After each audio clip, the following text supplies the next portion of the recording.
Halo teman-teman, perkenalkan nama aku Slamet Riyadi dari Fakultas Kedokteran UPN VJ Prodi Farmasi.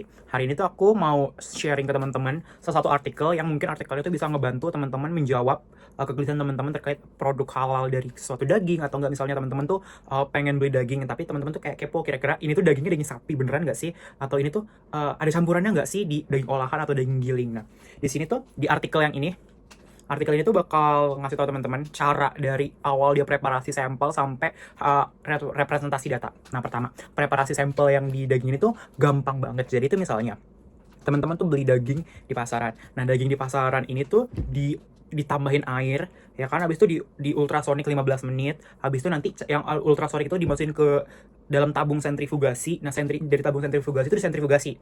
Nah, setelah disentrifugasi nanti tuh disaring. Nanti teman-teman tuh bakal dapat ekstrak yang jernih. Nah, ekstrak jernih tadi itu bakal masuk ke HPLC.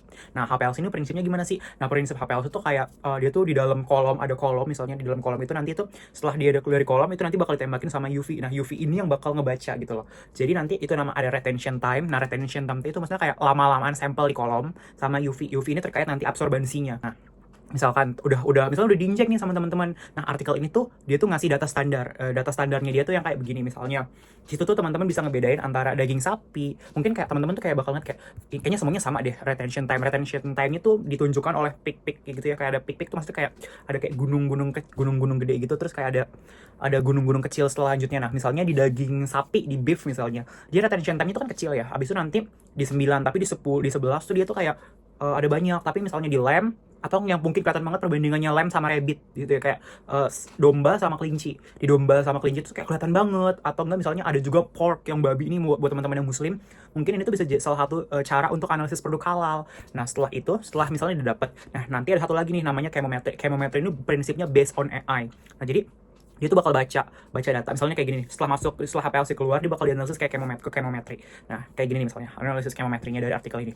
Nah, habis itu udah kelihatan tuh deh, setelah kita chemometry nanti kita juga bakal melihat representasi datanya, dan akurasi dari gabungan ini tuh sangat-sangat bagus ya. Di artikel itu sekitar dia menunjukkan akurasi yang hampir sempurna gitu ya.